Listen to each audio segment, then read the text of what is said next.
कम से कम मृतक परिवार को 2-2 करोड़ रुपया मुआवजा अलग से देना चाहिए था। निर्मल महतो ने झारखंड विधानसभा के छठे दिन चतरा में हुए एयर एम्बुलेंस क्रैश में 7 लोगों की मौत पर गहरा दुख जताते हुए राज्य सरकार से प्रत्येक पीड़ित परिवार को 2-2 करोड़ रुपए मुआवजा देने की मांग की। उन्होंने कहा कि केंद्र सरकार ने गुजरात में हुई घटना पर 1-1 करोड़ रुपए मुआवजा देने की घोषणा की थी, उसी तर्ज पर झारखंड सरकार को भी उदारता दिखानी चाहिए। निर्मल महतो ने यह भी कहा कि झारखंड के सदर अस्पतालों में पर्याप्त सुविधाएं उपलब्ध नहीं है, जिसके कारण एक गरीब परिवार को कर्ज लेकर रांची से दिल्ली एयर एम्बुलेंस के जरिए जाना पड़ा। कोई भी सदर हॉस्पिटल में व्यवस्था नहीं है,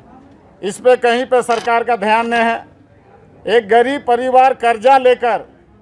उसको कितना देर तक वेटिंग कराकर फिर 2.5 लाख रुपये पुनः कर्जा लेकर देने के बाद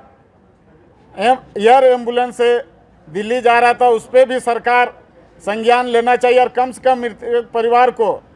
2-2 करोड़ रुपया मुआवजा अलग से देना चाहिए था, जो कि प्रधानमंत्री जब गुजरात से घटना घटा था तो सभी परिवारों को 1-1 करोड़ रुपया के तत्काल घोषणा किया था। सरकार 2-2 करोड़ रुपया, ये बबुआ सरकार बोलता है कि बहुत झारखंड बहुत धनी राज्य है, तो कम से कम 2-2 करोड़ रुपया उन लोगों को मुआवजा देना चाहिए। उन्होंने सरकार पर स्वास्थ्य व्यवस्थाओं की अनदेखी का आरोप लगाते हुए सदन में मांग दोहराई कि सभी मृतकों के परिजनों को 2-2 करोड़ रुपए की सहायता राशि दी जाए। प्रक्रियागत विसंगतियां यदि परिवार के द्वारा संज्ञान में लाई गई हैं तो सब्सिडी के आधार पर उचित मूल्य पर झारखंड के नागरिकों को एयर एम्बुलेंस देने का सरकार का निर्णय जनहित का था। प्रक्रियाओं का विचलन हुआ है, यह स्थापित यदि होता है तो संबंधित लोगों पर कठोरतम कार्रवाई होगी। हमारे यहाँ सरकारी व्यवस्था के अलावे बीएसएल का भी बर्न सेंटर एक बड़ा है, लेकिन बर्न केस में इन्फेक्शन एक बहुत बड़ी समस्या होती है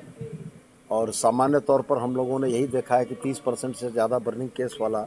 मरीज के सर्वाइवल की रेट बहुत कम होती है। तो मैं ये तो नहीं कहता हूँ कि बर्न केसेस के लिए एकदम एप्रोप्रिएट या सर्वश्रेष्ठ व्यवस्था विश्व की हमारे पास है, लेकिन ऐसे बर्निंग केस के मामले अक्सर दुर्भाग्यपूर्ण होते हैं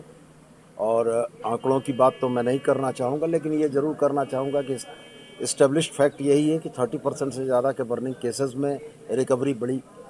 दुर्लभ होती है। लेकिन फिर भी मैं आपकी इस बात से सहमत हूँ कि राज्य सरकार को अपने बर्निंग केस के या मसलों के लिए हॉस्पिटल में और अपग्रेडेशन किए जाने की ज़रूरत है।